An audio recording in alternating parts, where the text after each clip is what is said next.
That's one of our fundamental acknowledgments that homelessness is not just a blip on our landscape here. This is something we're going to be dealing with for a very long time.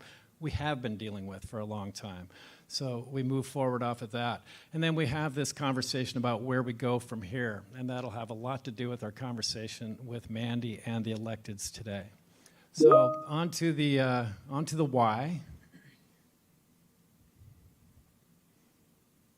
This is part of a broader slide that we've been looking at, but what we're looking at is a regional collaborative approach. And really what that fundamentally means is that right now we have a lot of people, a lot of organizations working rather independently on a very complex problem. And those efforts, I think, are nothing short of heroic. They've been going on for a long time. The work is being done very, very well by many, many organizations. The one thing they're lacking is something tying them all together, a collaborative system in which people are sharing strategies, sharing underlying data, sharing the information to move forward and successfully address a really complex problem. So that's the first thing that we recognize.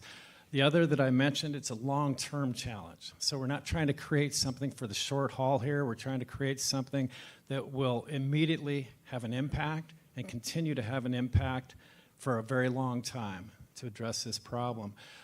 Integrated resources and strategies is really essential because there's resources scattered all across this system. And when you integrate your thinking, when you integrate how you operate together, the one thing, as 18 years as a city CFO, the interesting thing I think we learned over and over again is that when you integrate, when you can look at the whole picture and begin to bring together all the pieces, money is never the problem. And that's a really strange realization because as we look at homelessness in the Spokane region, it feels overwhelming on a lot of levels, but maybe most significantly on a financial level. How can we afford to address this? But when you break down the silos, when you integrate what you're doing, then money is never the problem. But you have to bring that integration about in the first place to get to that thinking. There's also this recognition that city organizations, county organizations do so many things well. They do utilities, they do public safety, they do parks, they do libraries, they do streets. But over time, cities across the country recognize that there's certain things they don't do well. And probably social services is one of them. So it's not a failure on the part of the city. It's not a failure on the part of the county. It's not a failure on the part of the Spokane Valley. It's that the system, the municipal corporation that we operate under in those various jurisdictions is not designed to do social services. And we see that all the time. We see that with animal control. That's outside, we brought that outside the city organization. We did that with public facilities. We did that with transit back in the day. And so we do it over and over again, cities across the country. It's not a failure, but it's an evolution. It's a natural evolution. And then finally, when we say we want to depoliticize homelessness, and we know that what that means. It's the part of politics where things aren't integrated, where they're not working together, but the part of politics where they're supporting and integrating and working with, that's the part of politics we want to retain. So it's really taking this out of the political arena, but still working with the politicians, with the jurisdictions more closely than Gretchen we would before. McDevitt So I think that's my cue to move is that now right joining. along. I'm not sure what those recordings are, but we'll move that right along then to the next part of the conversation, which is, next slide.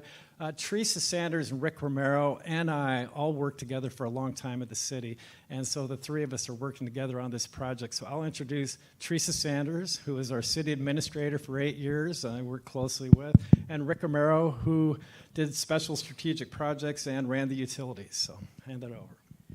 Thank you.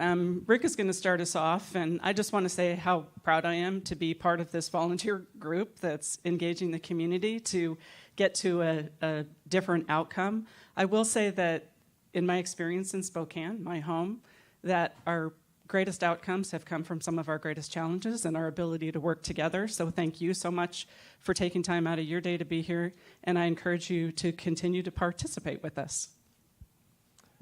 All right, we can move on to the next slide, please. One more. There we go. Okay, now we feel better. We've got our graphic up here. So I want to echo what Theresa said. I think one of the things that maybe the three of us share is when we look at a challenge, the first thing we do is we start to look for where are the opportunities. And while this is a significant challenge, we think there are opportunities. Mic up. Oh, sorry. There are opportunities here that we believe we can take advantage of. So we want to talk about, I'm going to get rid of this. Just talk it out. Sorry, can you hear me? I think, Rick, I'm sorry, I think they need it for the recording and for the folks on the phone. Okay. I know. All right. I hear you. All right. Most people have more sense than to give us the microphone. So. That's for sure. So before we leave the why, I want to emphasize a couple things there that Gavin talked about.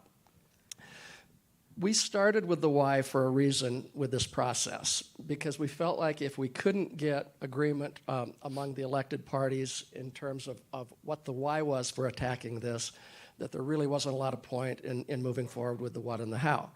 And like Gavin said, we were able to get agreement across the city of the Valley, the county, and Spokane. And interestingly, since then, Medical Lake and Airway Heights have also gone to their councils to take votes to support this initiative as well. So we'll have some additional new partners in this discussion going forward. The what has really 4 key points to it. It's the legal structure that we want to create in order to set up an independent entity that will handle this. It's the initial funding, the initial staffing, and the governance structure. And the joint statement that we all signed lined out those 4 kind of qualifiers for what we want to do structurally to set this up. And I don't want to spend a lot of time on that. I just want to say we think those first 2, the legal structure and the initial funding, are the critical components. If we get those right, if we can integrate the dollars, and if we can create the right structure that can deal with this going forward in a collaborative and integrated way, that's probably the most important part. So I'll kick it over to Theresa to talk about the how. Thank you, Rick. I know the slide's probably a little bit difficult to see, so I do want to point out at the bottom of the slide the importance of performance measures before I talk about the how, because together we have to decide, right, what does success actually look like? And our starting points from an operational perspective are really we have to have affordability, accountability, and alignment. But let me explain what we mean by that. By affordability, we mean how do we get the most, how do we begin by getting the most out of the dollars that we have today and make sure that we get better with the funding sources that we currently have. And then accountability means that we are transparent in our actions, that we are reporting our outcomes, whether successful or not, and that we're sharing those with the more than 500,000 folks that live here in Spokane County. And then finally, the alignment piece is the piece that says that together we created a strategy and executed a set of strategies that aligns with what everybody wanted to see in the community. So if we achieve those 3 things over time, we know we've gotten to the outcome. How do we do that? That gets trickier, as you all know. This is a complicated challenge, and it requires perhaps some complicated discussions about how we get to outcome. But what we do know is that the answers to how we achieve success is somewhere in the connecting points between public safety, public health, and housing. So it doesn't need to be an either or. In fact, it can't be an either or, one of these and not those kind of conversation. It has to be at the intersection. And the basic points at the intersection on the public health side are largely related to mental health and addiction. On the housing side, it's really about capacity, defining it and capacity. And on the public safety side, it's understanding our resource allocations, largely for police and fire, and what kind of an impact that does have and can have on the community.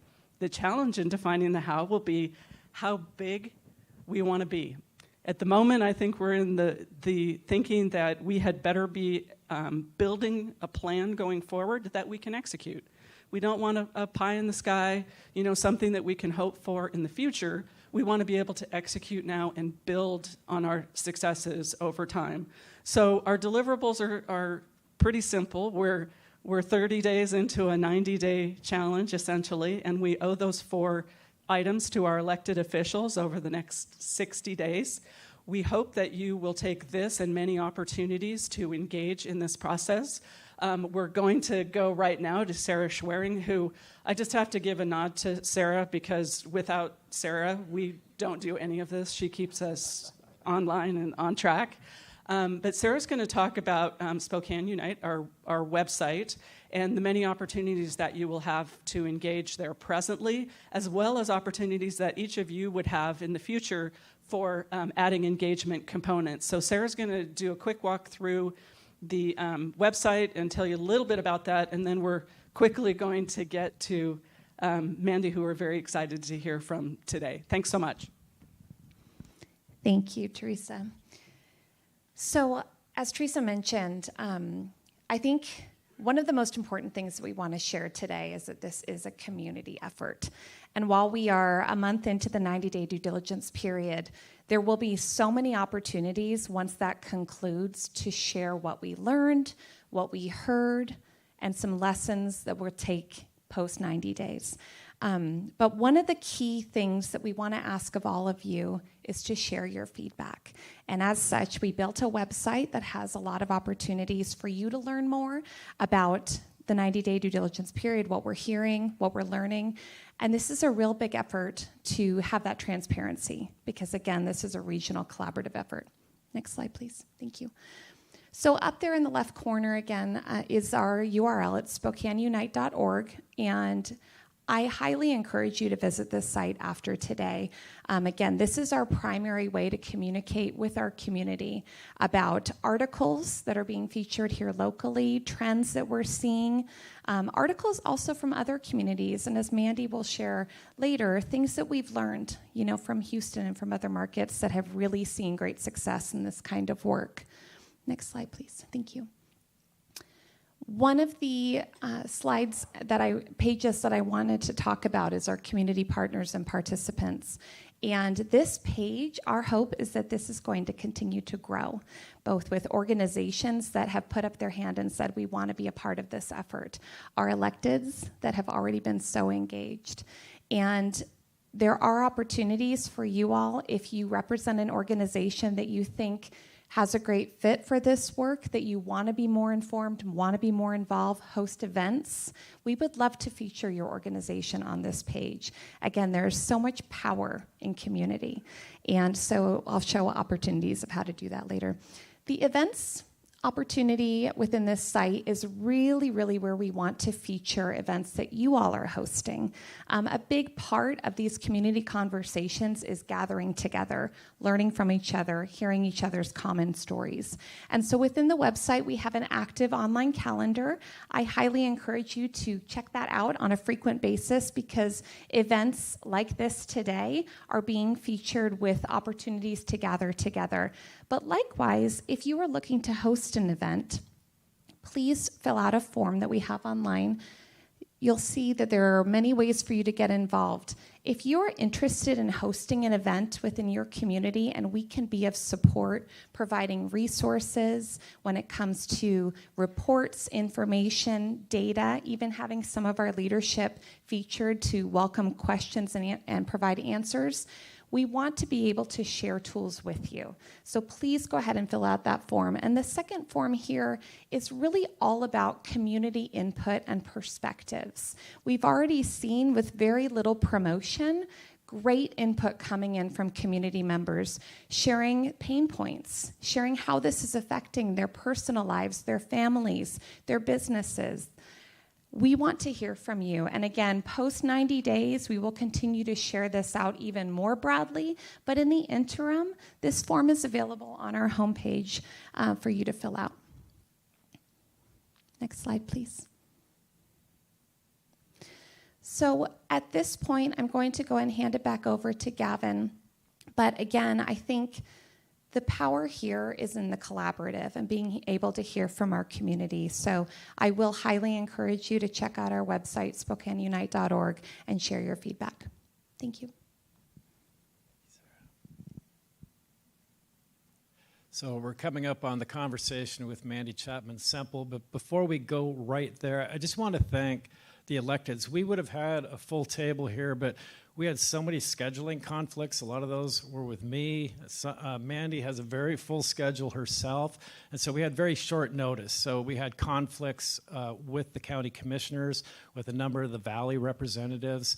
But I think what we're bearing in mind that we've had so much support from the political leadership. We wouldn't be having this conversation right now at all if the respective mayors and their councils and the county commissioners haven't been lending us the support and the guidance. We're having regular meetings and updates and guidance, and so this is a really collaborative process across many lines. It's with the with our elected leaders, but also with the providers, with the various boards that help guide policy in the homelessness response system in Spokane, the Continuum of Care Board, the CHHS Board, and many, many others. And we have a lot of those dialogues teed up for additional meetings over the course of the next 2 days with Mandy. But I want to introduce Mandy because when we went down to Houston about a year ago and we had a week down there, I spent a lot of time with the 3-term mayor there, Anise Parker. And there was over the course of just a few years, a 60% reduction in homelessness. 50%, I'm sorry, over 4 years, if I recall correctly. And that reduction gives us a lot of hope. That gives us a lot of hope. And what I heard from this 3-term mayor that was so instrumental and pointed out is, the really kind of the change agent. But when I sat down with that 3-term mayor, she just kept referring back to Mandy. She said Mandy was able to do things. At the end of the conversation, it was pretty much this mayor and other electeds blocking and tackling for Mandy so that she could do the things she was able to do. And so Mandy brings that experience from Houston. She also brings consulting experience since that time with Dallas. Well, she's got the Houston experience with Dallas, with Atlanta, with Chicago, Indianapolis, Oklahoma City, and she has a deep knowledge of all the regional collaborative systems that we're looking at and in some ways emulating, and in many cases trying to avoid the mistakes they've made, because it doesn't matter whether it's Houston, who really have some great numbers. We spent a long time last night talking with Mandy about some of the mistakes they made there, mistakes that we don't want to make. So we have a real great chance here in Spokane, as we often do, to maybe even do things better than we've seen anywhere else in the country. I think this is just one of those really, where the planets align kind of moments where extraordinary things can happen in our community, and we often talk about that in Spokane, those extraordinary moments, and it feels like we're on the cusp of that. But with all that said, I want to give it to Mandy, and this is fundamentally a conversation between Mandy and our elected officials, so if we could just pass around the mic and have a dialogue, but I'll kick it off to you to lead off, Mandy. Great. Well, I just want to say thank you for having me. It was a wonderful introduction, and it's been a wonderful 24 hours here in Spokane, and I'm delighted that we can have this conversation.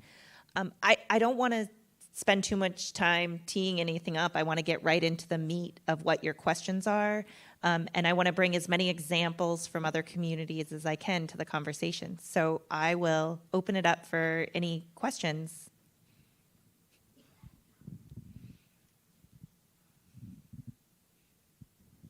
Good morning, Mandy. Can everybody hear me? Karen Stratton from Spokane City Council. The one question that I have as I review and have conversations with people about this model, when we talk about partnerships between cities, counties, healthcare providers, social service agencies, where does higher education fit in? Because it seems to me with the resource that we have here with our colleges and universities that there's a place, there's a piece of this that could that we could utilize those resources. I love this question, and I think it's actually an example of where Houston was slow to learn this particular lesson. I think that higher education has a multitude of values in these partnerships. So the first goes back to what Theresa was talking about around accountability and performance. So universities offer research opportunities, and so we should be testing and experimenting with new ways of responding to homelessness and asking ourselves hard questions about whether we're hitting the mark, whether we're seeing the result that we're looking for. And that's where partnership with higher education can be really powerful. So that's one way. The second way is that very often they're educating individuals that are coming out of their universities and looking for their first jobs. And one of the challenges we've had across the country as systems begin to organize and try to scale, because money often isn't the primary problem, we have a real workforce problem. Bringing enough people into the homeless response system so that we can provide the services is one of the real challenges. Partnerships with universities can create an opportunity for internships and for more of those individuals to come directly into entry-level jobs within the homeless response system.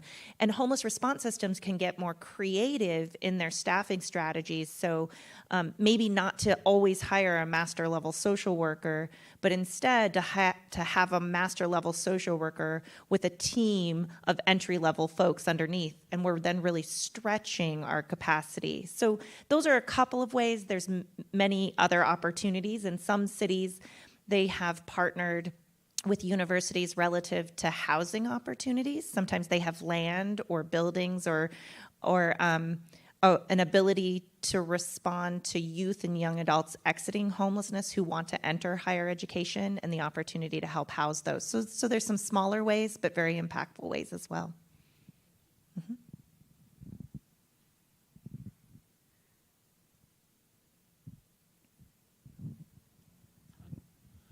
Hi, I'm Tim Hattenberg, City of Spokane Valley. One question I had and comment I'd like to make is the invisible homeless, how you address the youth, the working poor. The majority of homelessness that we've identified in Spokane Valley are working and young families. And so what's the challenge on that for the public awareness of that, and how did you deal with that? Yeah, so the principles of building a successful homelessness response system are the same whether we're talking about the invisible homeless or the visible homeless. Very often, we don't have the capacity to tackle all of it all at once, but it doesn't mean that wherever we start can't intentionally build and scale a system so we can be responsive to everyone. So in the case of Houston, we made some very intentional choices to allow the homeless response system as it existed to be maintained. That meant most of the time our shelters were being responsive to individuals who were finding themselves in an unstable situation, falling into homeless, and then we let those shelters serve as a springboard so they could get out of homelessness. But we knew that we wanted to do better than that, but we decided that wasn't necessarily the place to start. So we said, if we can go and build our skills to rapidly rehouse individuals living outside, we can then use those skills to eventually rehouse everyone who experiences homelessness, even if it's only one night of homelessness, or they're knocking at our door saying, I'm going to be homeless if not for some help.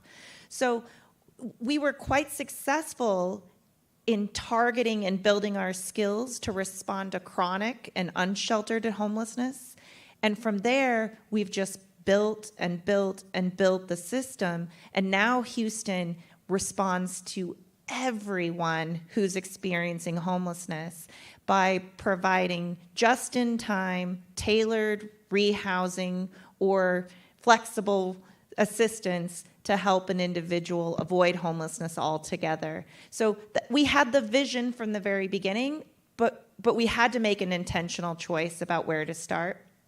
And I'll be honest, Gretchen McDevitt. We just couldn't start with that is now population exiting because it wouldn't have made a visible difference. And then nobody would have believed that we were doing anything about homelessness. The other reason, for better or worse, is that the individuals who are sleeping outside absolutely represent some of the most vulnerable individuals They're taking years off their life being outside.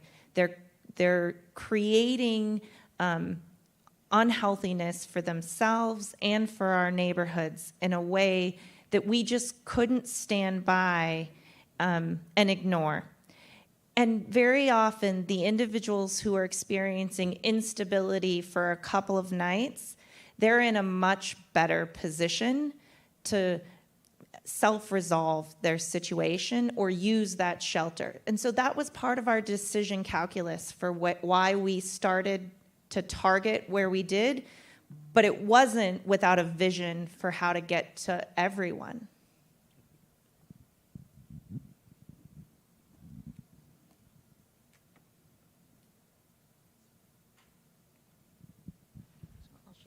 Oh, thank you. Okay. Can you talk a little bit about when you were establishing your governance structure, how everybody worked together, and how who was set in charge, how that makeup came about? Sure. So I've done this in a few cities, and it takes a different form in each city depending on the unique structure and DNA of the city. But in Houston, it started with we had a strong mayor system, and so our mayor really set the tone in that particular case.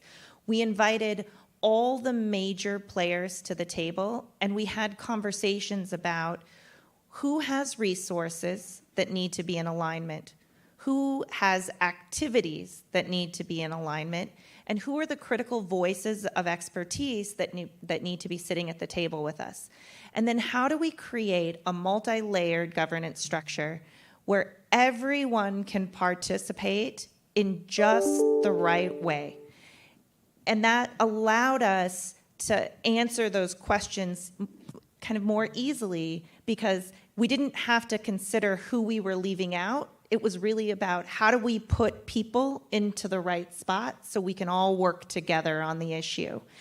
So at the highest level, we needed the individuals who were the decision makers over those resources, the decision makers over those activities. So I needed the chief of psychiatry from the VA or chief of the VA itself at the highest level so that they could align their resources and activities in partnership with us.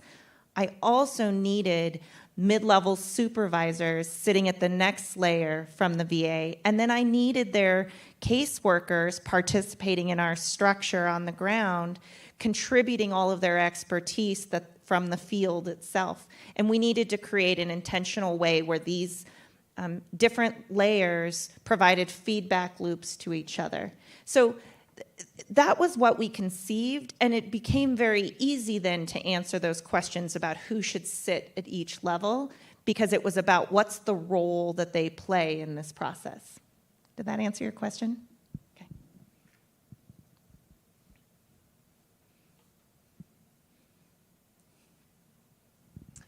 Well, thank you, Mandy. Many of us here at the table have met Mandy. We did 6 months ago. Council members Cathcart and Bingle and Mayor Haley, County Commissioner Mary Cuney traveled to Houston 6 months ago to see their success and to hear more about how they created this entity, this independent entity.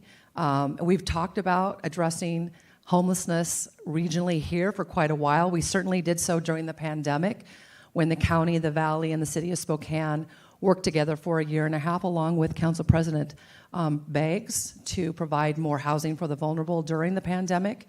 We housed people, if you recall, in this building when it was closed for renovation, in the arena on Mission, which is now a shelter. We've created more than 500 additional low-barrier beds, expanded our programs. And what's exciting is we proved to ourselves that we knew we were better when we worked together, but during the pandemic, being at the table on a regular basis with the county and with the valley really set a model, too, for how we move forward with this collaborative and how important it is for all the regional entities to work together. I think we're in a really good place as we continue this conversation and this work with your help and with certainly Theresa and Gavin and Rick. We have put ourselves in a position where, as we now focus on creating the housing that's going to make this successful, we do have the emergency low barrier beds that get people out of the outdoors, indoors, connected to services, while they are linked to those services that prepare them better for the housing that will come. And that's going to take a while. I realize that. But I just want to stress that all of this emergency housing that we've created in the last several years really will serve as the bridge to the permanent housing that we now also need to focus on creating for our community. I love your reference to the shared table you had during the pandemic, because this was a model that we had inadvertently used in Houston when we were building our structure. And then, of course, when Hurricane Harvey hit, we actually used an incident command structure to drive rehousing of individuals, both temporary, sheltered housing, and then permanent housing. And I think there's a lot of lessons and adaptability of this incident command model that usually spans a region responding to a disaster. So the regional authority that you're contemplating is really a manifestation of that disaster response mentality and applying it into not a temporary structure, but to a long-term structure that can use all of the elements of collaboration to do incredible things. It also allows you to maximize your resources. So where those investments are being made in Spokane, rather than going and setting up a new system in each one of the jurisdictions, you can all leverage each other's investment to use the crisis response system you've created and then invest in the rehousing solutions and in the coordination of services around those rehousing solutions so that you can see big results in your region versus every jurisdiction trying to replicate a mini system within the jurisdiction itself. So the incident command structure allows you to be very efficient and innovative, and to get to share in really big wins, which is incredible.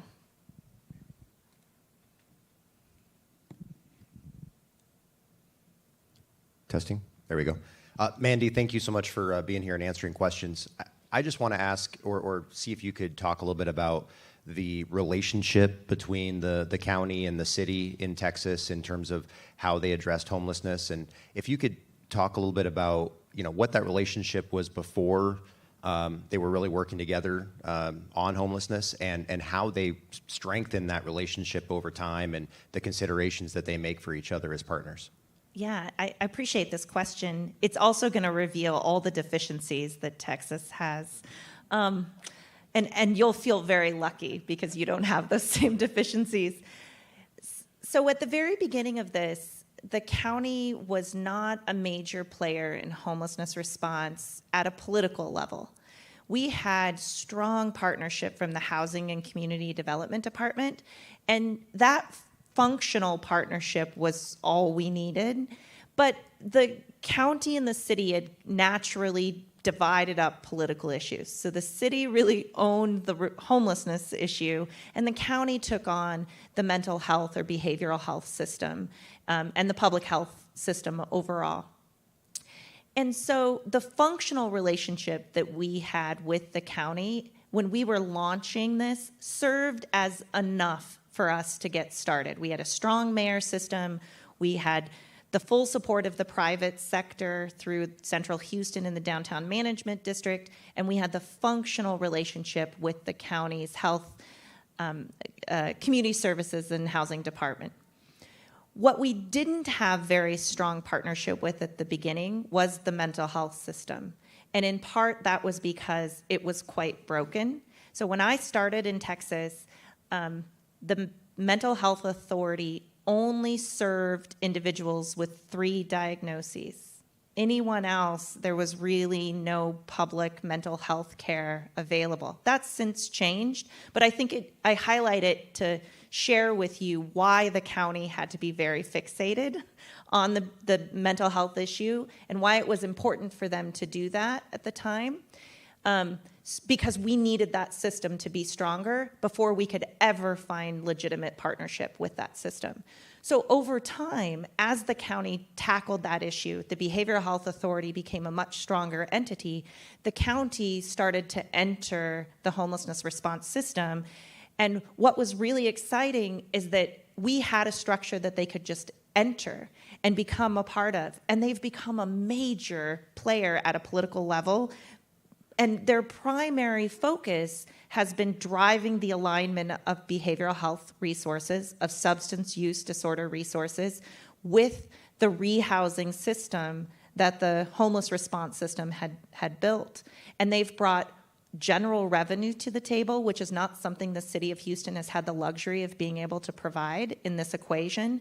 So it's been an incredible partnership, and we have new specialized beds that have been created with that behavioral health focus. We have roving behavioral health teams that are now a part of all of our homeless response rehousing services. So it just goes to show that when we put the structure in place, even if the county wasn't ready to become a prominent partner in that moment, we created space, reserved space for them to come in as they were ready, but they were still doing work to our benefit because these systems are all so intertwined and they all need to be strong. So it was a powerful partnership as we move forward. Hello. Okay, so we often at City Council, or I'm sure at the county commissioners at the city of Spokane Valley, we often get asked for a lot. And there's only so much money, right? It's never a compassion issue, it's a math problem for us, right? And so can you discuss a little bit about how when you were thinking long-term, some of the budgetary decisions that you made that you realized were going to be deficient over here, but in the long run, this is going to help us out, help get more people out of homelessness? Yeah, that's a great question. So when we decided early on to tackle chronic homelessness and particularly respond to the very large unsheltered population that we had who are experiencing chronic homelessness, we knew that permanent supportive housing was the solution. We knew that typically the creation of permanent supportive housing is relatively slow because there's not enough resource for all of the affordable housing we need developed in a year. And then to ask people to focus on developing a very specific type of affordable housing, you end up getting a very kind of small slice of the budget authority every year to do that. We knew that we couldn't move the needle on this issue if we were going to go at it from that perspective. And so one of the things we pitched early on to the mayor and ultimately to council was, we've got to go big for 3 years.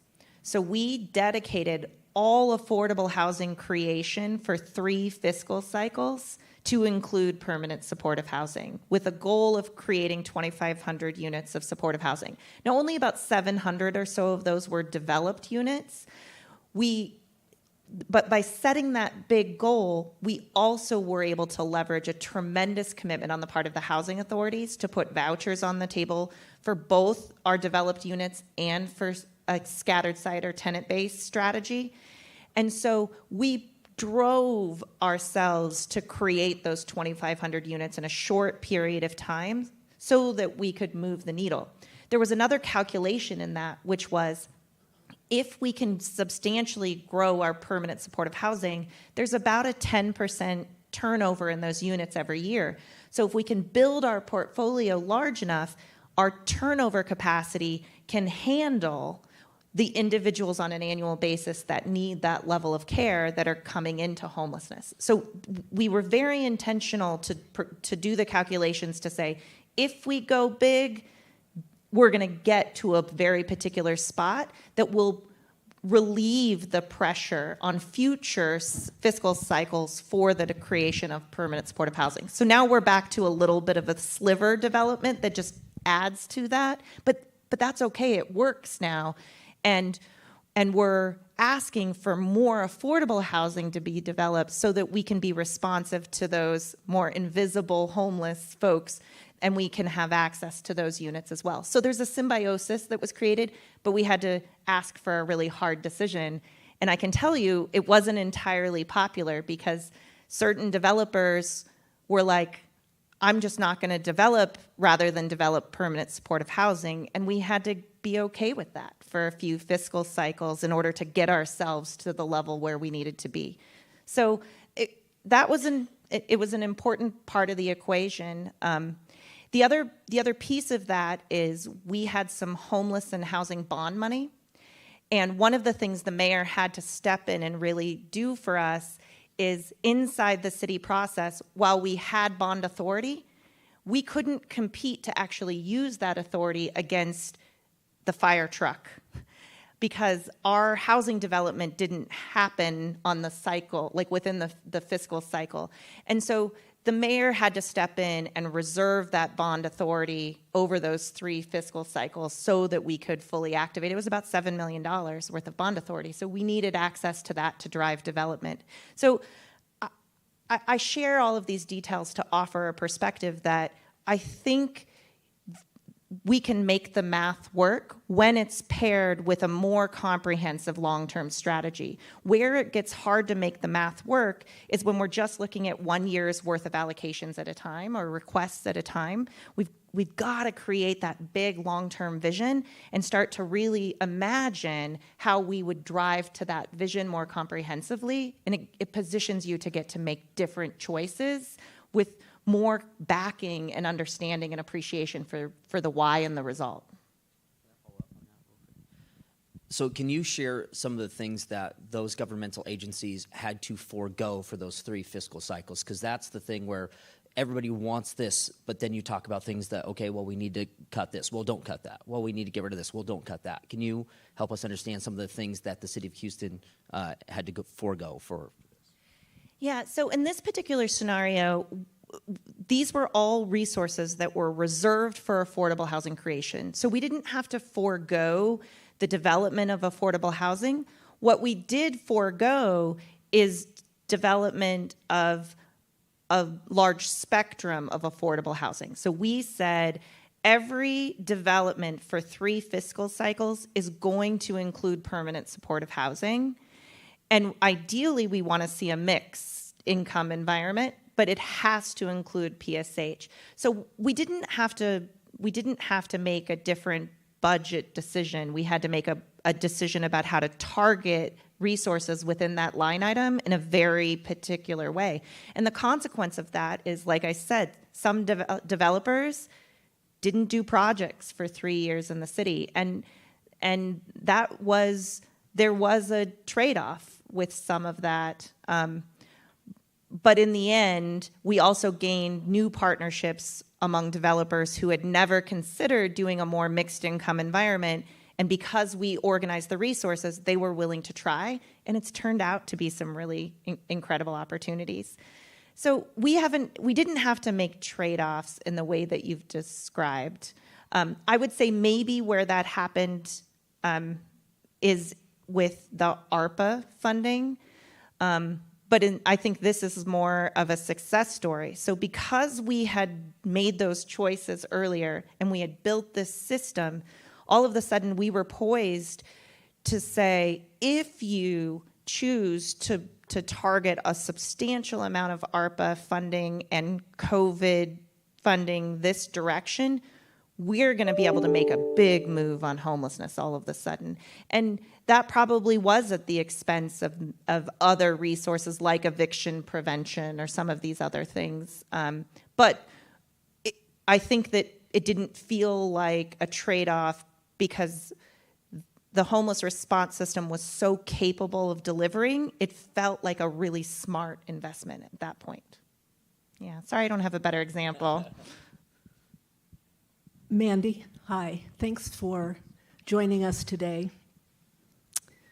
Did you have to deal with the public not wanting development of supportive housing or temporary housing in their neighborhood? And if you did, how did you overcome that? So we absolutely did. I need to remind you in Houston that we have no zoning. And so that takes out one of the steps in which we have to negotiate with a neighborhood.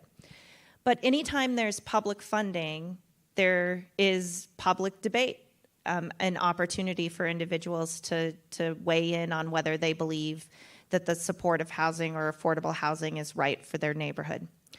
So we did a couple of things. So one, we announced that 2,500 goal, and the mayor clearly said, we're putting permanent supportive housing and affordable housing all over this city.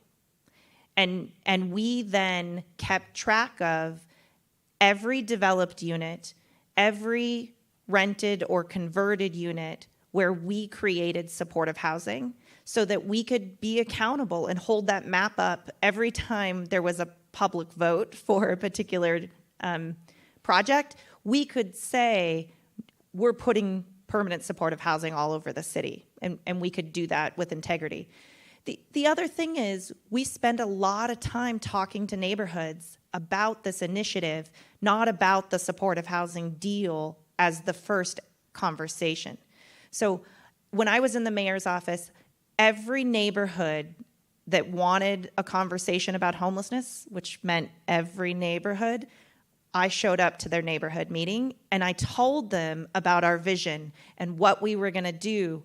And oftentimes, by the end of that conversation, those neighborhoods were saying, well, how do we get some of that housing in our neighborhood? So we can respond to the homeless individuals or the individuals who are experiencing homelessness in our community. And that was a very powerful place to start, because then when there was, in fact, a proposed project in their neighborhood, it was a much easier place to start the conversation.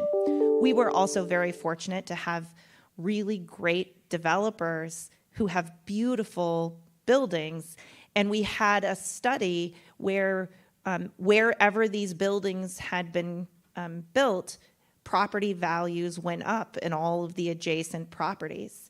And that helped us respond to this concern and fear that the addition of affordable housing, which are just apartments, the addition of apartments could somehow harm a neighborhood. And what we were able to say is the intent of this is to enhance neighborhoods and to enhance people's lives. And we're going to be accountable for doing that all over the city. And that really helped clear the path. Not to say there weren't challenges. From time to time there were. And sometimes we really had to ask the council members or even the mayor to come help us remind individuals of the larger initiative and of the shared responsibility. Yeah. Testing.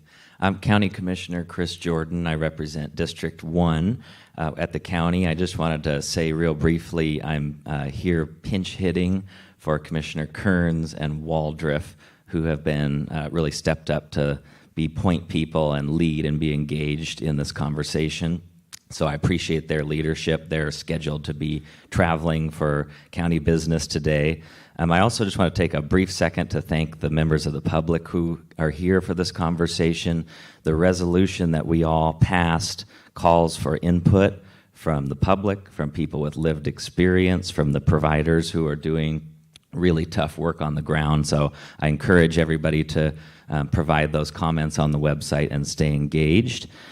You, Mandy, have worked in Houston, but also with other jurisdictions, right? So I'm hoping you can kind of summarize what the critical outcomes were in Houston, what you've seen as maybe the most important ingredients for success across different jurisdictions, and any kind of cautionary tales where it maybe hasn't worked well, and some things we can avoid as we look to see what the recommendations will be at the end of 90 days. Great. Well, so the results in Houston, I think you've heard them. I mean, we were able to reduce homelessness by 60%, unsheltered homelessness by 70% in just a 4-year period, which was really incredible. And it directly connects to the creation of those 2,500 units of permanent supportive housing and the targeted work we did to respond to the chronically homeless in our community. The biggest ingredients for success were regional collaboration, completely.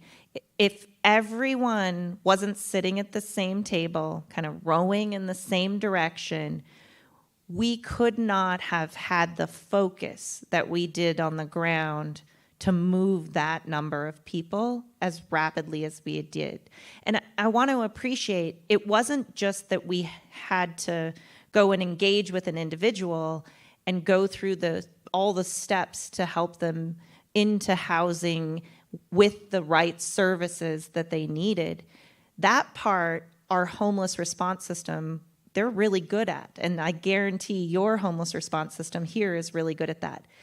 The part that we had to really focus on as we were doing that work is we had to build infrastructure that would make that process easier and faster.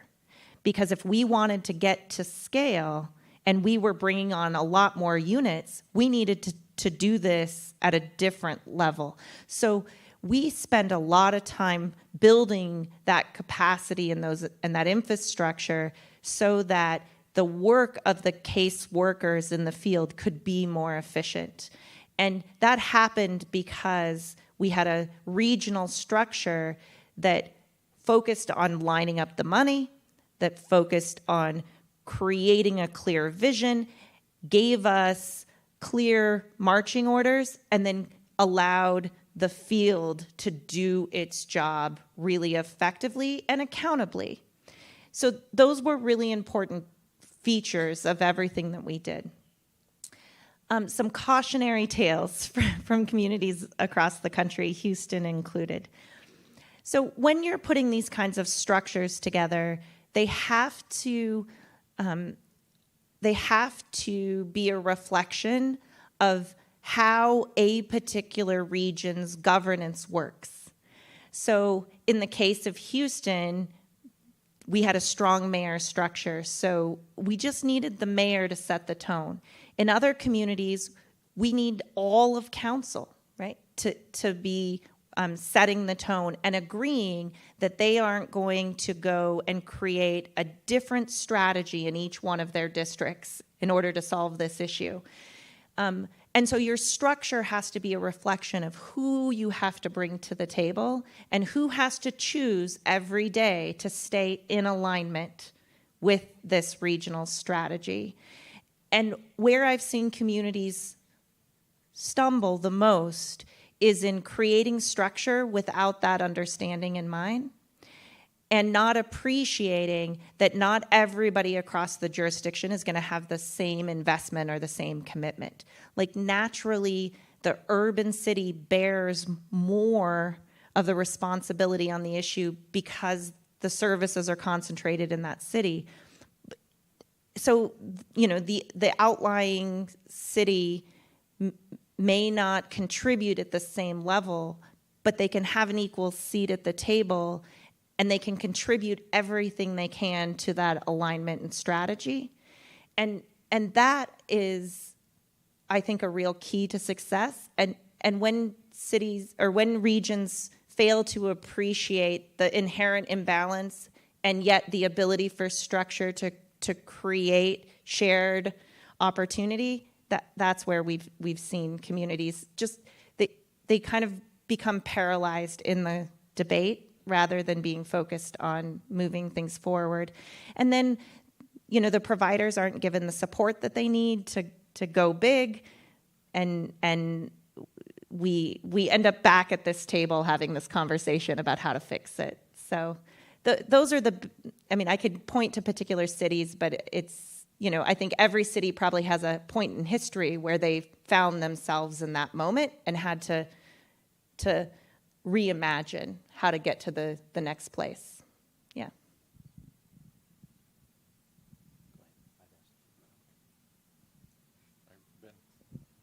Ben Wake from the City of Spokane Valley.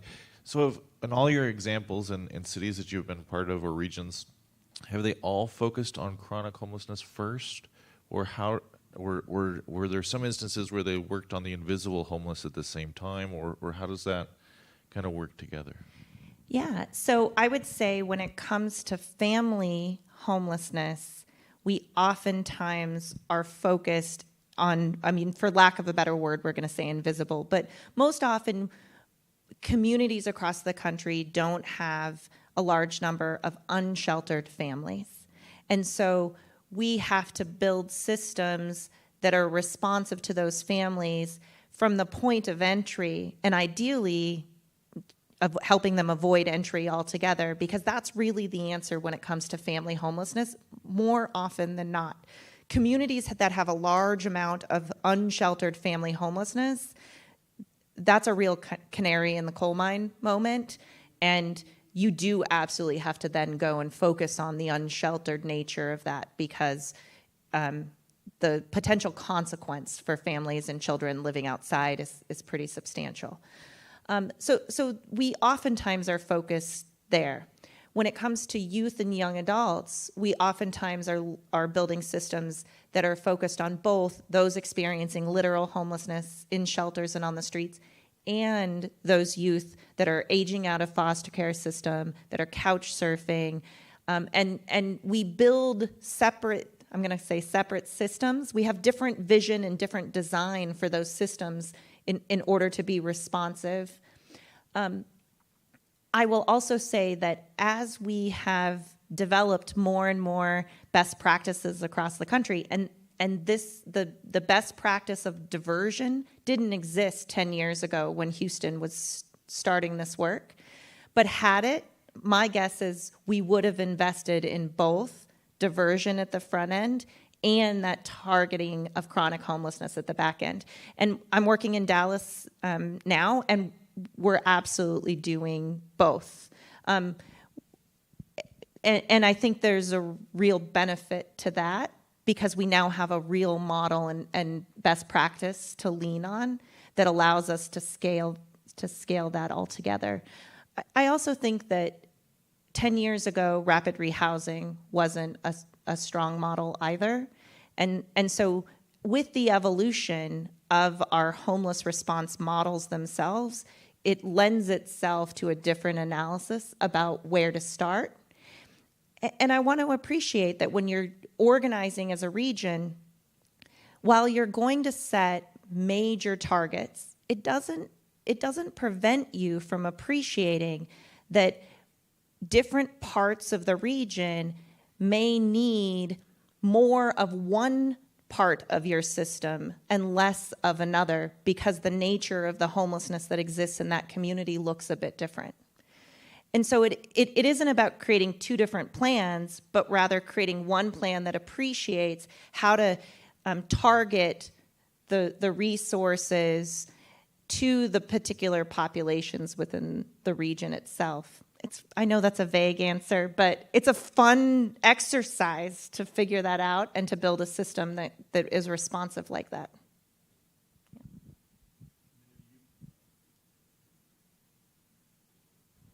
You mentioned the service providers. What were the challenges you had, and how did you get everyone together as much as possible for providing less duplication and overlap of services, and how'd that come about? Yeah. So service providers are doing the hard work every day. And so first and foremost, we never approach the service providers saying something is failing. We never, because they're not failing. What we can say is that no one agency can be the total solution on this problem, that it's going to take an entire village. And just like Gavin, I think, articulated in the why, we need to create that village. And that actually will position service providers to stop feeling like they have to try to be everything to everyone. And it gives them more space to say, I'm now part of a village. I'm really good at this part, and I want to focus here. And another agency can say, that's great, because I'm really good at this part, and I want to focus here. We don't make those decisions for providers.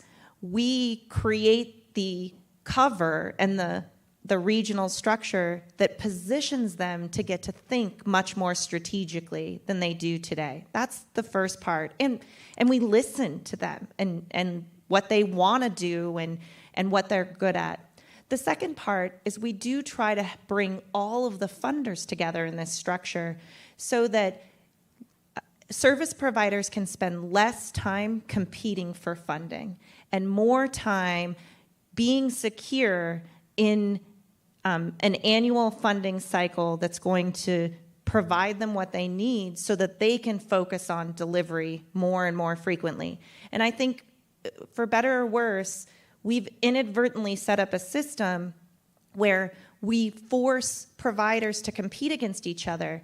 And because we're always chasing, as funders, the solution, because nothing feels like it's working, we're also forcing those agencies to keep reinventing themselves and reinventing programs and making something look jazzy so that they can get the funding, when really what they just need is the security of the funding year after year after year to build the infrastructure and do the work and do it, faster and at more scale year after year after year. That's not very sexy in a grant application. And so part of what the regional structure has to do is eliminate that unnecessary competition, create more standardization, create more predictability in funding, and value performance over kind of jazziness of proposals.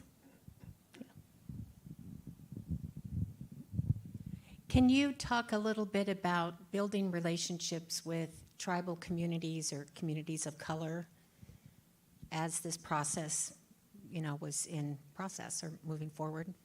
Yeah, absolutely. So the beautiful thing about the structure that we've employed in Houston and we've helped communities develop in their own systems is that it's all about engagement and inclusivity. Like I said, it's not about deciding who gets to sit at the table, but deciding the right table for anyone to sit at and participate in.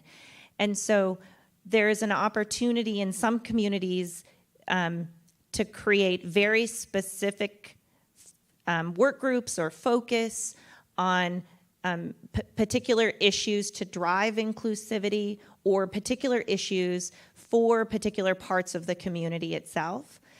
There are some communities who ensure that in everything that it does, there's representation from all of those communities at every one of those tables and every one of those conversations at the right level. But the structure is really adaptable to whatever the unique needs of engagement are within a community. And I think that's really, really critical in this process. The other feature is that the structure demands the ability for everyone to articulate what they need and for the system to figure out how to reconcile what it has against those needs and to try and experiment. And so we take out the need to make a decision, it's this or this, because and it's acting from this place of abundance and saying it's all. And so how do we begin here and how do we begin here so that we can build both as we go in whatever form that takes. So the structure by design is intended to be highly inclusive and to bring everyone together. Now, where there can be rub, I just want to be honest, is that we can't do everything all at once. So we can hold a vision that is inclusive of all, but everything may not move at the same pace because there's only so much capacity at any given time. And what we've learned in other communities is that when we attempt to do everything all at once, nothing really gets done to move the needle. And so what we have to do is imagine a system where everything gets done all at once. And then how do we systematically build our capacity to do that? By including everyone in the process of building that system. Just a quick follow-up. So when we have tribal entities that actually have their own programs in place, either in this community or on their reservations. And so then what you're saying is that there would be a kind of a natural connection to connect with what they're doing, and so they could be at the table as providers. That's absolutely right. Okay. And I think it's a unique negotiation within each of those structures. Let me just liken it to,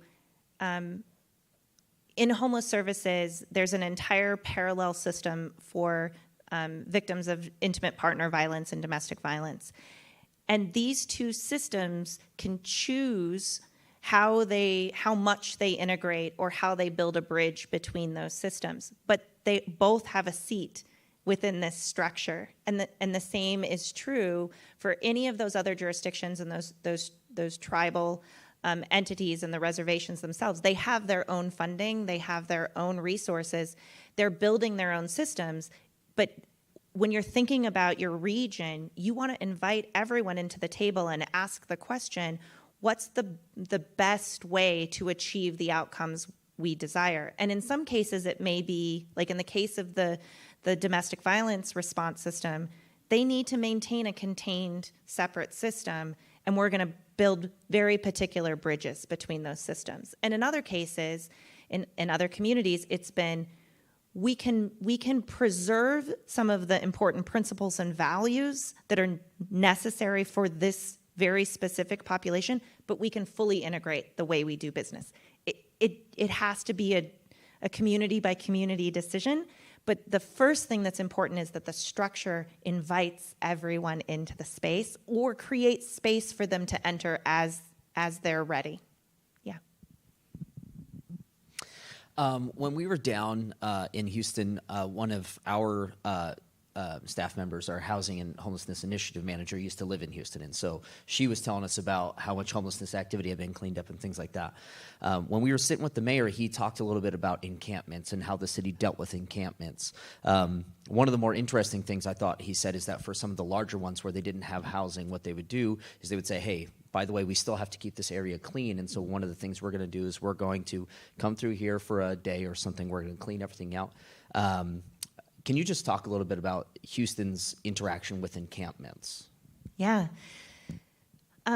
So Houston had been experimenting, and I think that's a fair statement, with how to respond to encampments, which are distinct from maybe an single individual living unsheltered. We had gotten pretty good at responding to most of those individuals, but there was a shift nationally, and Houston felt it too, where unsheltered homelessness started to take a different form on the streets. People started actually setting up encampments and tents, and they had belongings and furnishings, and that level of engagement was different because it felt like you could engage an encampment, you could engage an individual, get them into housing, but then somebody else would just come and move into the tent.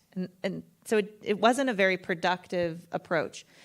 So during the pandemic, Houston, rather than investing in non-congregate sheltering, like many places did across the country, and I'm a big believer in non-congregate sheltering, we just happened to have had experience during Hurricane Harvey. And so we had already done the non-congregate sheltering strategy, and we felt like during the pandemic, there was an opportunity to just go straight to housing, and that we could begin to target an encampment, offer everyone housing, move everyone in, and then, in essence, close that encampment, and then maintain the closure of that encampment so that we can go to the next one and rehouse all of those individuals. So we experimented with that, found that model to actually be highly successful, and started to move in that direction. And it takes 4 weeks for each encampment cycle, and so just every month going to a new encampment and driving on those closures. And that worked until we started to get to some of the larger encampments. And then you needed a large number of units all within a week, for example. And sometimes that can be very difficult. And so they started then experimenting with how do we move as many of these people into housing as possible, and those who need a few more days because the apartment the lease signing didn't line up to our closure date, we'll move them into a motel or what we call a navigation center. So they'll go there for a few nights until we can get them all the way. And so I think it's a reflection of how this structure allows for experimentation and real-time adaptation, which then can target and direct investments in the most to maximize their impact. And so Houston has now closed 58 encampments using this strategy, and Mayor Turner has vowed to, by the end of his term this year, to close all encampments in the city of Houston. Encampments defined as individuals who are, encamped in groups of 3 or more. So trying to really ensure that we shift that pattern of behavior through a rehousing strategy. So. And you mentioned earlier, it's not just the rehousing and those moving those encampments, but also the coordination of services in conjunction, so the housing can be successful. Yeah, you caught me using my shorthand. So, whenever I'm talking about rehousing in a homeless response system, it is an intentionally packaged care, intentionally packaged subsidy, housing subsidy, and supportive services. Those two things go together. We never rehouse someone without those two things together, because the whole goal here is to help individuals stabilize and recover in a home rather than asking them to attempt to stabilize and recover in a crisis bed. And so if we don't move the services to the housing, then people have to fall back into crisis to get the services. So it's so entrenched in my brain. Like, a homeless response system is always rehousing into that package, subsidy and supportive services. And oftentimes those services will vary in length, duration, and intensity depending on the needs of the individual itself. So thanks for the clarification. Never just housing by itself, always housing and stabilization supports. And ultimately the goal is to then transfer those individuals onto what we call mainstream services, the same way you and I engage with services whenever we need support. Yeah. Thank you, Zach Sapone, City of Spokane. It's great hearing all this information. Thank you so much. I was just wondering if we can talk more about the process, kind of what's going to happen at the end of the 90 days. Like, is there tangible results, and how do we keep building on that here in our region? I don't want to speak. I'll offer a little bit, and then they can give you the official answer. From where I sit, the opportunity at the end of your 90 days is to define very specifically how you begin to move into a structure. Then comes the opportunity to start actually making that movement and engaging with your service providers to define the vision for how you are going to use this structure to make something different. And then as you develop that structure, we want to start experimenting and supporting the ground with this new structure as well. And so just to appreciate, I think the end of the 90 days gives you clarity about how you're going to create your entity. It then opens up a next phase of the process to actually start to move in that direction together with an understanding of how we're going to start to test these ideas. So I noticed Gavin took a break here at the appropriate time. So Theresa and we'll tap dance a little here. But first of all, I think the three of us, Gavin and Theresa and I, really kind of came together to try to help with this issue, because we think we can bring some thinking around how perhaps we can make government work together and be effective on this issue. What we don't have is anywhere close to the expertise that Mandy has to deal with really the technical side of the how that goes along with this. So I think over the 90 days, we're starting here with primarily a period of input from the community. Sarah's been an incredible help in getting the website set up. We've got events that are happening. We're trying to gather that information. At the same time, we're trying to shape some of the questions around the what that can fit for Spokane and the state of Washington. And then we're going to lean very heavily, I think, on Mandy and her help to kind of delve into the how piece of that. So when we took this on, we really kind of agreed that we wanted to start with agreement around the why, and that was the joint statement. That's really what people have signed on to. There's now more of the cities and towns that are interested in being part of that, and we want to integrate them into the process. And then I think we're going to have to pivot here pretty soon and really start to narrow down the questions about what is the legal structure, what is the initial funding, how are we going to bring that together and integrate it, what do we do with existing staff that are currently funded by those state and federal dollars, and then lastly, what kind of governance structure would we create for this entity? But you would notice on the slide that we had, there's an arrow that goes both directions between the what and the how, and that really has to be an interactive process of what we can do legally within Spokane and the state of Washington, and how can we do it in a more practical and efficient way. So I'll let Theresa. What might not be apparent to folks that are sitting in the audience is that ultimately our effort is to deliver a set of recommendations. We've been going through a process with the subgroup of electeds from City of Spokane Valley, City of Spokane, and Spokane County in this process over these many weeks. And ultimately, from the culmination of that effort and all of the community outreach, we will hand off a set of recommendations, and the decision will be yours, actually, on what happens next. And so we hope everybody will be united at the end of this, or will be able to at least have a starting point about what comes next. And as I said, importantly, the decision will be yours as elected officials, what happens next.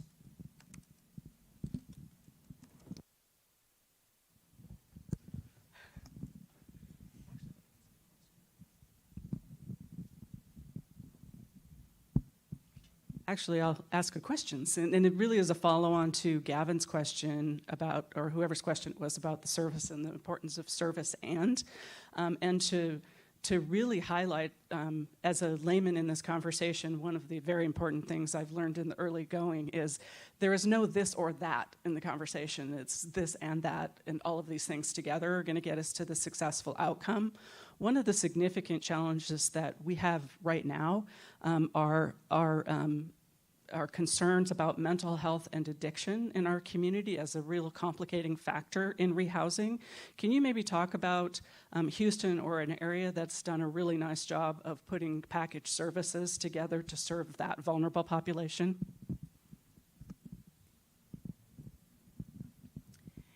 Yeah, so I think I alluded to Houston's struggle with actually finding partnership early with the behavioral health system. And so we had to go without some of the intensity of services that we really would have liked. And I'll just be frank with you, there's no treatment or even, I mean, Houston had at the time 10 detox beds in the entire city, right? The region of 7 million people. So we ranked like 50th in mental health spending at the state. So we just didn't have a lot to work with. Now that's evolved, and so I'll just appreciate we now have strong partnership. We have roving behavioral health teams that get assigned to our permanent supportive housing units. We fully leverage the substance use services as they're available to us, still limited, but we do.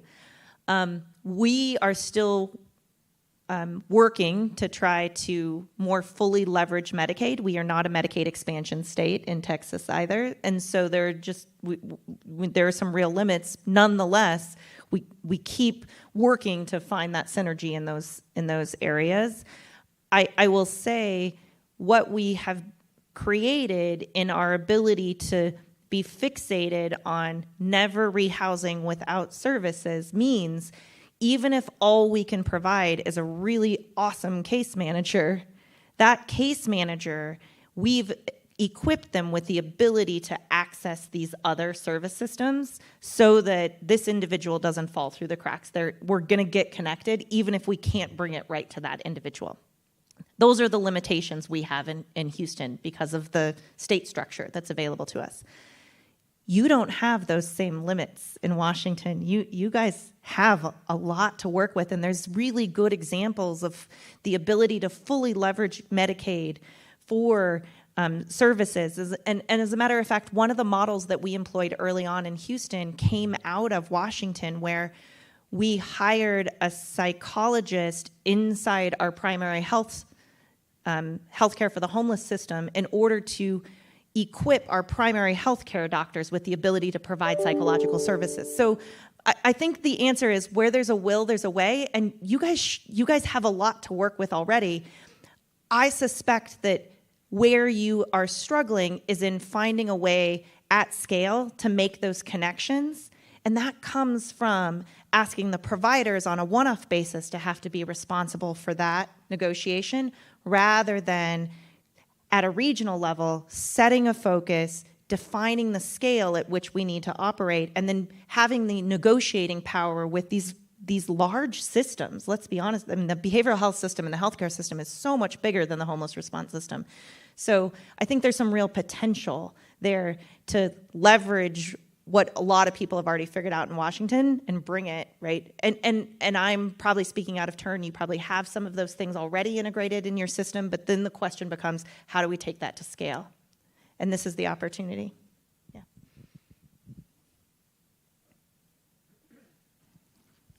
Go ahead.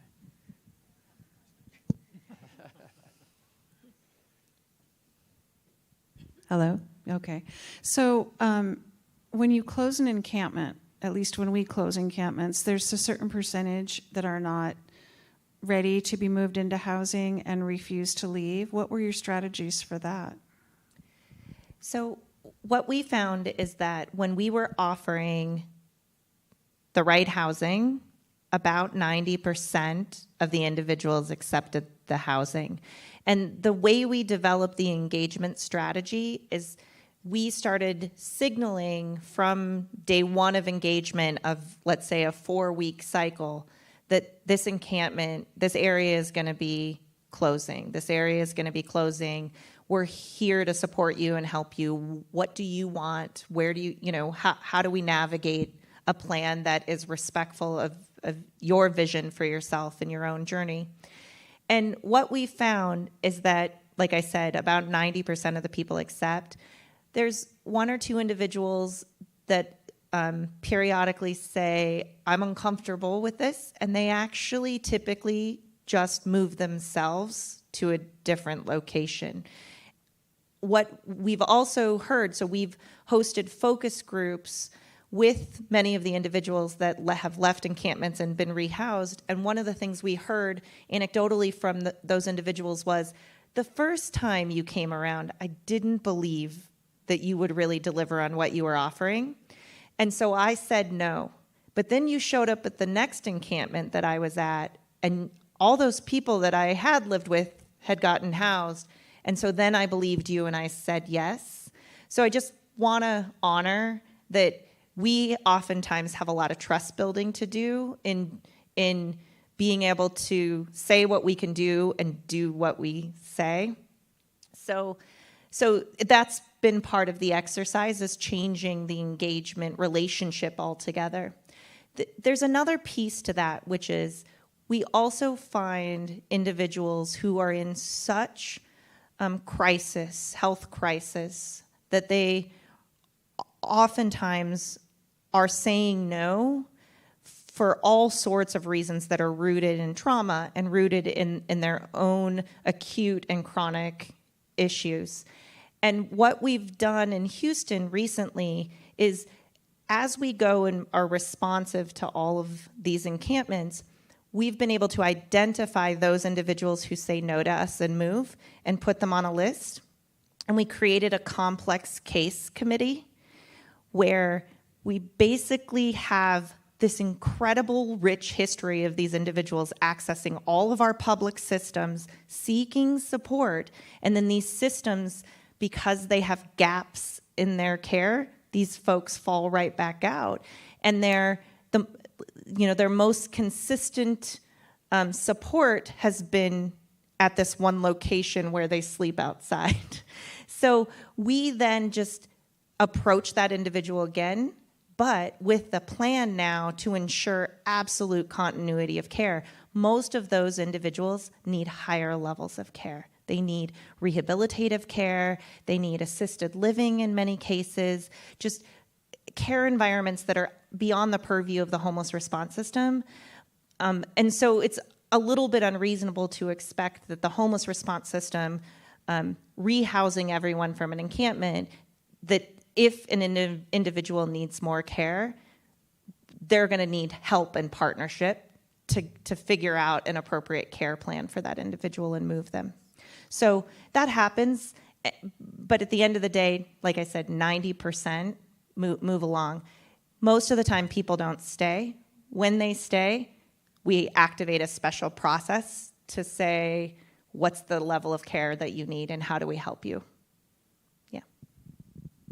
Mandy, one of my interesting takeaways from our visit to Houston was, in our many conversations with different stakeholders the 2 days we were there, was that the biggest critics to Houston's model as it was being created, formed, and carried out became the biggest supporters of it. Who were the biggest critics, and at what point in the process did that light bulb go off and they became the biggest supporters?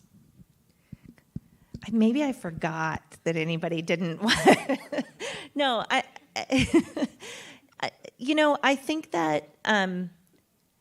think that there were a segment of agencies, so service provider agencies, and oftentimes shelters, because our shelters are not publicly funded. Typically, they're faith-based, they're privately funded. And I think that those entities questioned what their role and value would be in the new vision that we had created. And so I think that they were very respectful in the process, but also kind of waited on the sidelines to see what that was going to be.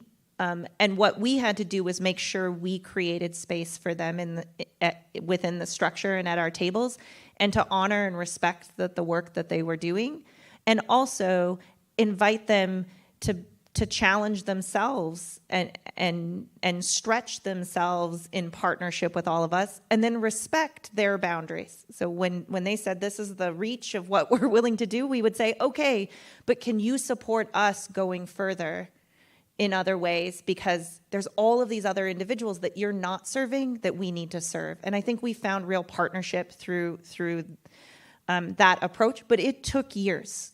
3 years into that process probably before everyone felt like they understood their role. In other communities, that it doesn't always play out that way, and sometimes there's a group of providers that choose to remove themselves from the system and kind of operate in silo. And again, we just honor that choice and respect that point of view and their work. I'm trying to think. That's what comes to mind as some of the folks that I think challenged us the most in the beginning. The other folks, I would say, are some of the big donors that were connected to those entities struggled because they were also often, prominent members of our business community, and they had long been investing through their faith, through their values, into these charitable entities who were doing really good work, but all of a sudden they found themselves challenged by this, what felt like an alternative or competing vision. And what we had to do was really help them appreciate that these two things were not out of alignment, and that what we asked is that they could support both, either in spirit or even both financially if they so chose. And I think that I learned a lot of lessons in that process, because for some people the business case isn't enough. It's about a particular set of values, and we had to appreciate that we all shared the same set of values in this, and that there was space for some of these other things to proceed. Yeah. Molly, this is Brian Beggs from City Council. Welcome to Spokane. We're so glad you chose to come here. We've all been waiting for you, so thanks for being here. One thing I wanted to call out, maybe your shorthand, and you've said several times when you're dealing with camps, you're offering them housing, and I think you mean permanent housing, not a temporary shelter except for those few days. And I think that's really critical because of all the advocates I've spoken to and people who are houseless, if you actually offer them permanent housing, they're very interested in getting from outside. So I think that's good. I wanted to get your insight on kind of a conceptual challenge that I've noticed. I've been on City Council over 7 years and a legal advocate for people excluded from the status quo for 25 years beyond that. And, you know, Theresa Sanders and I, in the former mayor's administration, we had this regional group meeting with many of the jurisdictions that are here, different faces, some of them, because time has gone on.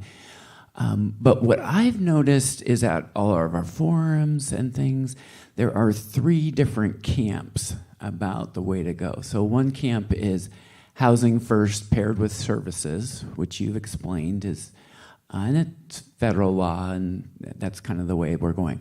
But there's another camp that says don't offer any services to homeless people until they're clean and sober, based on their experience and beliefs in the world. And then there's a third camp that says don't offer any services for homeless, and then they'll leave, and that there's some network out there encouraging people to come to Spokane because we offer so many services. But those people all care deeply about the city and people, and although I think it's gotten better, they would all be part of the solution. And they're both electeds and service providers and then all their supporters. So when you were trying to negotiate alignment from people who see things very differently, I'm just curious how you got them to join the whole effort, even if maybe they were only performing a niche. Yeah, that's a great question. I think it starts with appreciating what our common bottom line is. And so in all 3 of those scenarios, what we desire is not to have individuals living outside. We want everyone to have an appropriate place to live. And I think that's a good place to start. And if we can build from there, there's room for us to negotiate. And where I default to more often than not is, isn't it just that we want to get individuals off the street in the healthiest way possible? Isn't it that what we really desire is a healthy community? And when we anchor to that, I think it opens up the possibility to say, if I can go to individuals who are experiencing homelessness and ask them to help define their path out of homelessness, why not try to deliver on that path to achieve the bottom line that we all desire? And more often than not, I found that individuals could get behind at least trying that approach for a period of time. And then it became on us as a system to show that it could work. And part of how we would show that it would work is that we would be very nimble.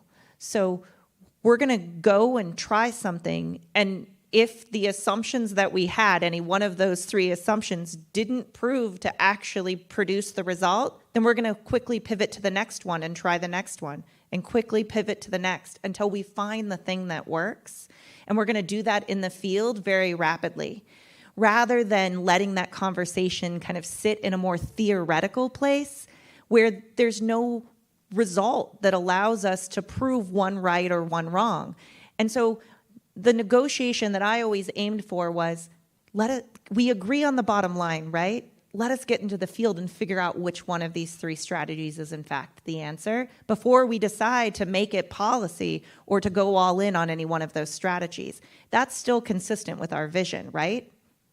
And more often than not, the results led us to where we needed to go. And the model that I described from Houston about offering individuals permanent housing is developed from that experimentation that we did early on. We attempted to move lots of people out of encampments into shelters previously. We had attempted to engage with them and offer housing without clarity about, we want you off the streets. This isn't a healthy and safe place for you to sleep. We want to move this along, and the way you're living in this environment isn't healthy for you or this community.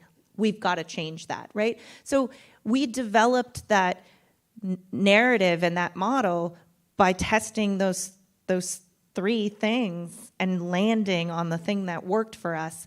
And we've since gone and tested this in other communities, and it seems to be bearing out in other communities as well as a legitimate way to engage individuals.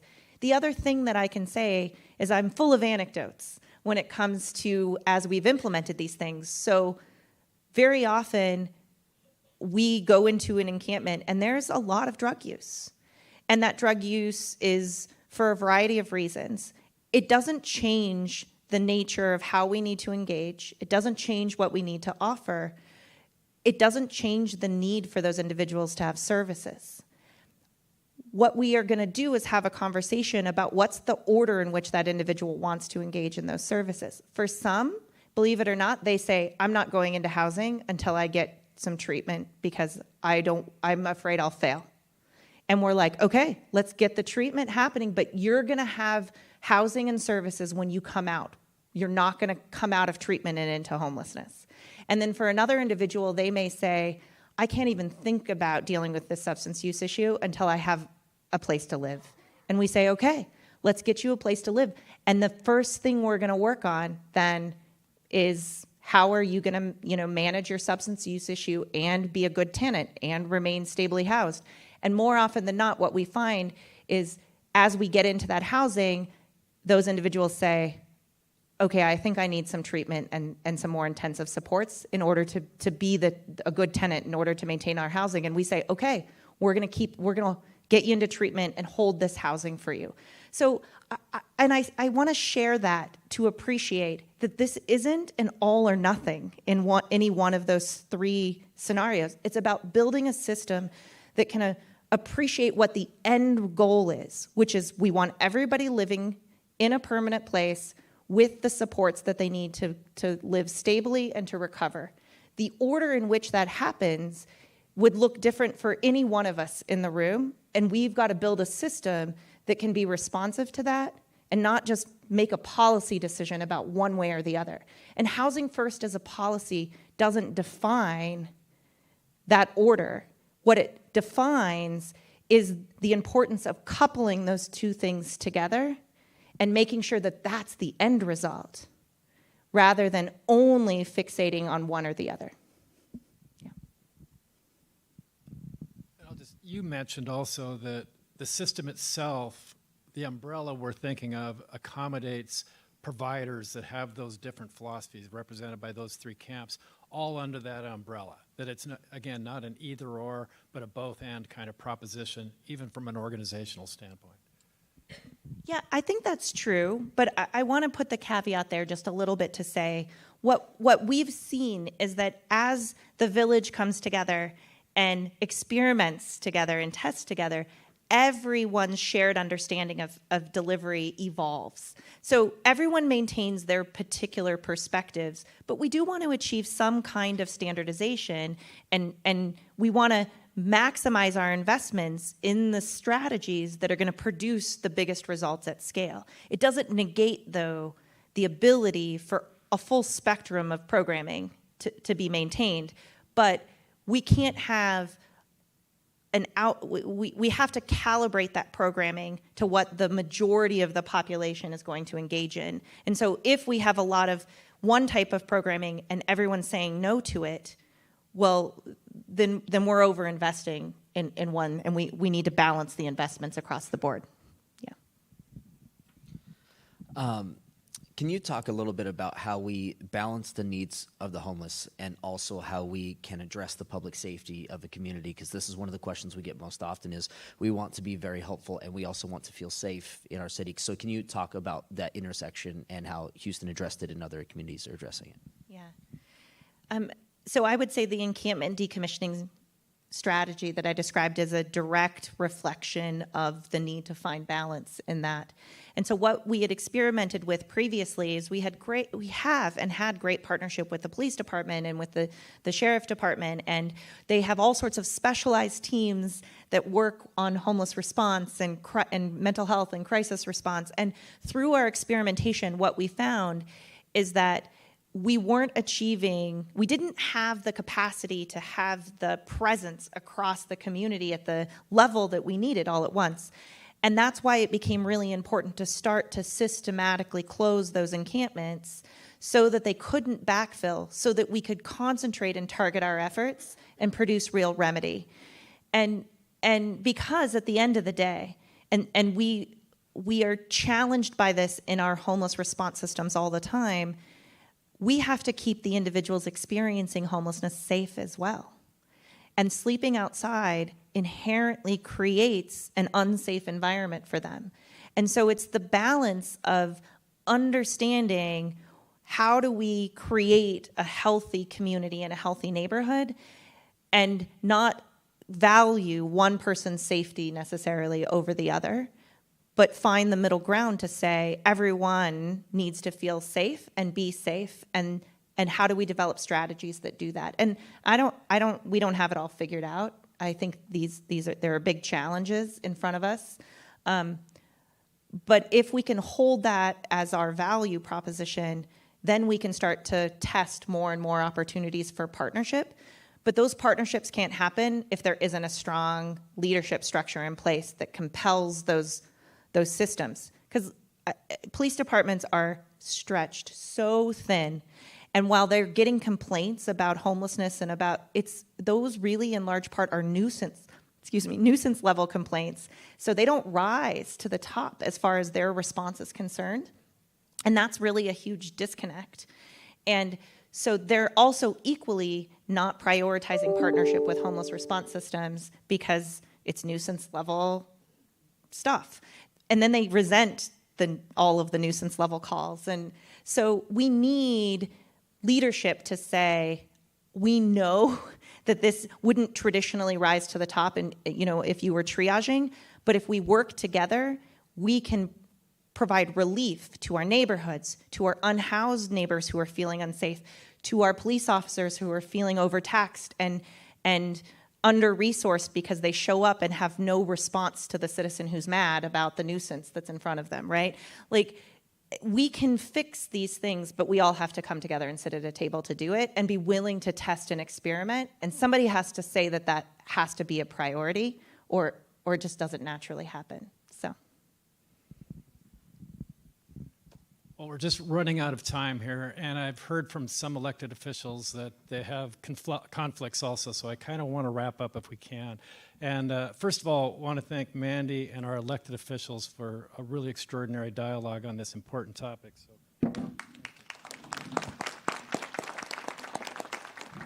I just want to end on an optimistic note that I caught from Mandy last night, which she was asked in an interview, what are our chances in her mind, and based on what she knows about our region, and she knows a lot. We've been having a lot of conversations of achieving these aspirational goals around our homelessness response system here in the Spokane region, and I think you gave it a 10 out of 10.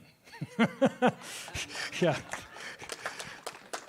And just building on that for a moment, it's important to realize that this difficult situation we find ourselves in with homelessness in the Spokane region is largely the result of our success. And that's a very strange concept, but as a CFO of the city, I would dream of a city where our in-migration was strong because we were an attractive community that other people wanted to be a part of. Over the last 10 years, our in-migration, our population growth has been about double the normal rate.